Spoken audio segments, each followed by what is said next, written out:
Hey, what's up, everybody? How are you doing? I think you're doing fine, wherever you are today.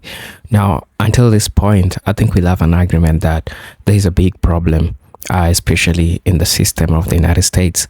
And I couldn't agree much with what Bernie Sanders says about the United States. And I think for the longest time, he's been talking about this, and he's been so vocal about the future of the United States citizens, how things are going on. And I think with the new government that just came recently, there are a lot of people complaining. There are a lot of things that has to be done, and it is not just that.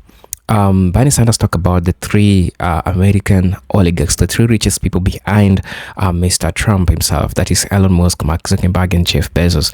These people are 200 billion richer since Trump got his seat into its presidency. And so it's not just about that. It's just about how the citizens of the United States feel about this, how they really feel about what's really happening in these places. Now, I want us to watch this video by Bernie Sanders, and he shares an important information to this video. My audience, this video is so important because I know, for example, black people, my audience, black people, majority usually watch my video. You agree with me that Bernie Sanders is an American senator, yes, but he hasn't been stipulating for the problems of black people in the United States. As usually know that the racism is embedded in the United States. But I feel like at this point, this is something that is happening to everyone, right? You don't have to love Bernie Sanders, it's true. But at least now, the enemy of your enemy is your friend, because actually you're having the same motive. People are trying to call out the oligarchs who are trying to drive America crazy, because just recently there are a lot of cuts that benefited majority of people, and this is being taken away. So I want us to watch this video because this is affecting all of Americans. I want us to watch this video. I'll be back, and then we'll have a proper discussion in regards to this. This is a presenter Agent Stories. Let's watch the video. I'll be back. Thanks very much for joining me. We are living in a dangerous and unprecedented moment in American history. And I'm getting a lot of calls from people who are not only upset about what's happening, but are wondering how we best go forward. Well, let me tell you, we've got to be smart, we've got to be organized, and we've got to fight back. This is not a time for wallowing in despair and hiding under the covers. The stakes are just too high. We're not just fighting for ourselves. We're fighting for our kids, for future generations. We're fighting for the future of this planet. In the first 2 weeks of his presidency, Donald Trump defied the Constitution by ending birthright citizenship, fired government watchdogs, allowed drilling along our coastlines, pardoned violent insurrectionists, suspended all foreign aid, and tried to cut off virtually all federal funding. So, how do we go forward? First, to be effective, we've got to understand what, in fact, is happening around us right now. Second, we need a short-term strategy. What do we do tomorrow and the next day and the day after that? Third, we need a long-term strategy. How do we build a movement that gains political power? Here is, in my view, a brief overview as to what is happening under Trump. Most importantly, the move toward oligarchy in our country, government run by the rich and the powerful, is proceeding rapidly. And it's not being done secretly. A little over a week ago, Donald Trump was inaugurated for his second term. Standing right behind him were the three richest men in the world, Elon Musk, Jeff Bezos, and Mark Zuckerberg. Men who have become over $200 billion richer since Trump was elected, and who now are worth almost $1 trillion more money than the bottom half of American society, 170 million people. But it's not just oligarchy that we should worry about. This country under Trump is moving rapidly toward authoritarianism. Just a few examples. In violation of the Constitution and federal law, Trump attempted the other day to suspend all federal grants and loans. That means he blocked funding for Medicaid, Head Start, food stamps, homeless veterans, etc., etc. Tens of millions of Americans, some of the most vulnerable people in our country, were impacted by that decision.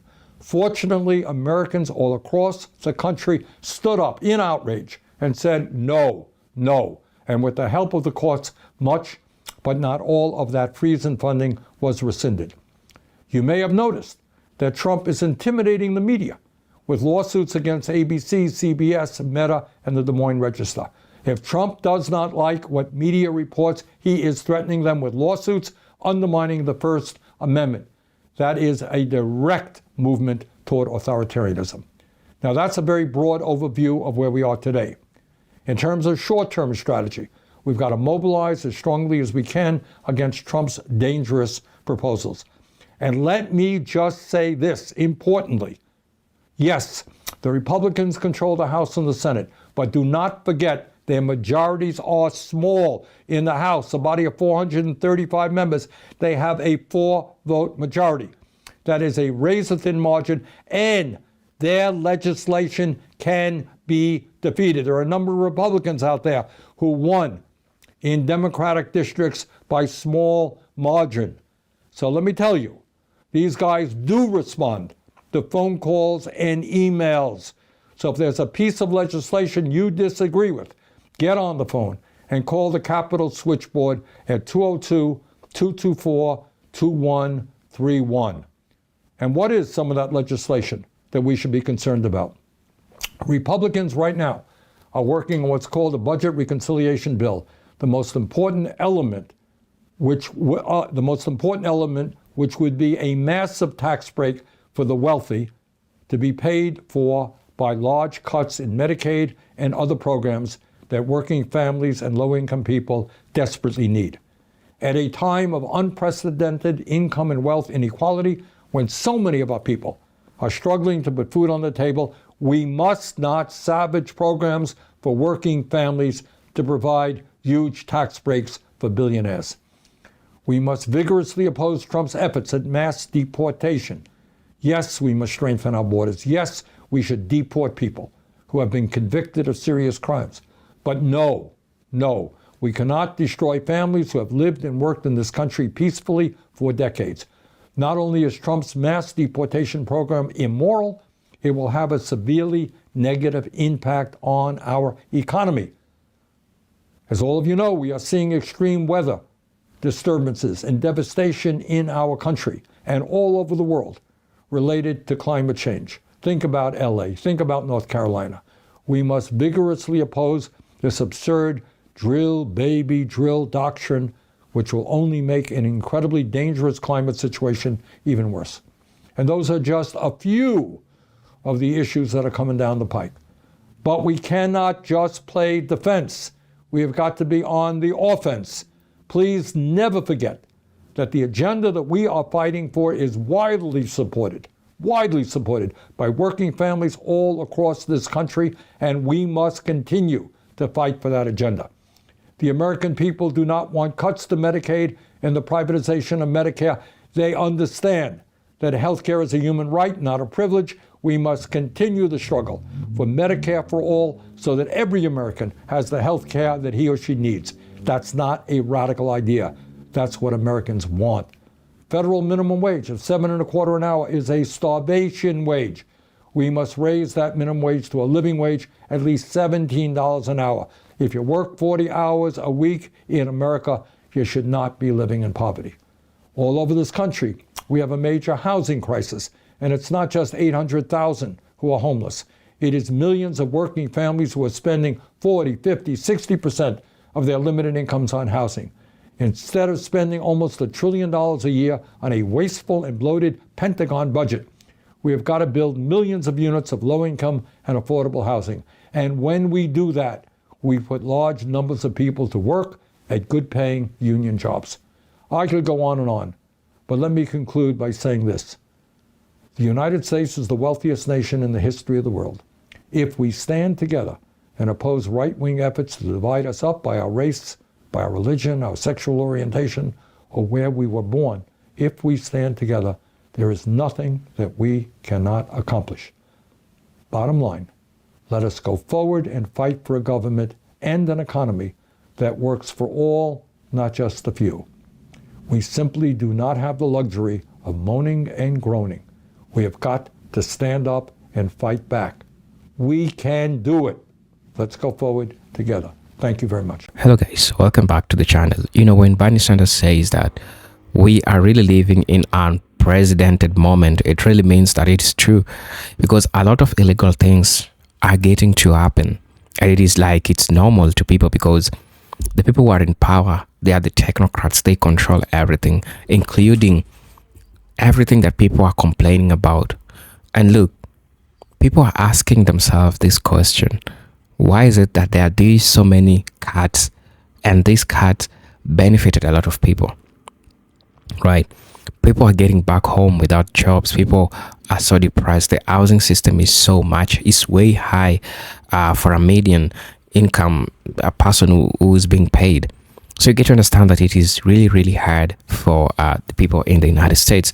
And so with me, I had a couple of information to share with you what really people said about these. Now, somebody is saying that I'm from Indonesia and I wonder how US citizens failed to acknowledge this brilliant politician to be their leader. Thank you, Senator Sanders. Your speech just make the world still believe that there is some hope for the US. Yeah. In as much as some people might not agree with Bernie Sanders from everything he says, because we have right, we have the left, and there is different political ideology that people has in regards to this. But for me, I feel like this is something that everyone is going through, and this is affecting every person in the United States. This is affecting everybody. So to get to understand what's really happening is that you think about the future of your kids, where they will be, the society they'll stay, the prices of things makes you question, and it answers question why people are afraid to get children, because look at the living standards, how it is changing. Things are becoming so expensive, and it is because we are a few people who have decided to run the government on behalf of the entire majority of the people without even caring about these people. So this means that America itself is losing money by funding the people who are destroying their own country. And that is happening right in front of everyone. That's why I agree when Bernie Sanders says that we are living in an unprecedented moment, because it's true. We are getting to live and getting to see and living in these unprecedented moments. So it is true. Somebody is saying that an elected billionaire has taken control of government agencies, granted himself and his cronies access to sensitive information, and asserted the right to veto spending authorized by Congress that he dislikes. This is 5 Alarm Fire by Robert Rage. And somebody also said that Doge is official. I think they're talking about Elon Musk, if I'm not wrong. Somebody's saying that I think the biggest tragedy of my lifetime will be that I never saw you become our president. Thanks for continuing to fight for the good fight day in, day out. Mr. Sanders, you are a beacon of light in these ever-darkening times. Yeah, I'll get back to ideology, political ideology. Bernie Sanders is an American senator, yes, but it might not be for everyone. And it is true. At the same time, it might be for other people. So to some people, he is good to them due to some political ideology. For some people, it might not be good to them. But I think what I'll say at this point is that the collective fight that Americans have makes him so appealing, especially when people are pushing for change. And so I'm in support for whatever thing is trying to push just for United States to obtain its stability, right? To obtain its stability. Somebody saying that I understand and I am a number in the void of comments, but for you to speak to the people, to provide assurance and hope in times of despair is a mark of a great leader. Even if you may be the president, you are the great leader within the maddening age, and just want to speak about how grateful I am. It's true. It is true. It is true. It is true. Okay, listen. Somebody's saying, this is so inspiring and exactly what I needed to hear. As a Canadian, a lot of people may think that these issues don't directly affect me. But as a human being, it breaks my heart to see the way Americans are being treated. Canadians are not immune to the horrors of the Trump administration, and we likely have to more fear than just tariffs. um, people like Bernie Sanders renew my hope and faith in humanity. Sending love and hugs to everyone fighting the good fight against authoritarianism, ignorance, and greed. It's true. At this point, it's about fighting against authoritarianism. It's a fighting against oligarchy. It's a fighting against kleptocracy, right? This is all things that we are trying to fight. And I think having a collective voice to talk about all these, I feel like it's important for us to always have these discussions, because it goes hand in hand with what is going to be affecting the future of people living in the United States. So I think that this is a collective fight, for everyone. Also, somebody saying that as a Brazilian, seeing videos like this makes me remember there is still good people and hope in this world. We need to see these to me to be seen even by more people. Trump's government won't stand against Americans and people of the whole world. Sanders makes me proud for him. I only wish people that are human and selfless like these will be the ones in the leadership. It is true.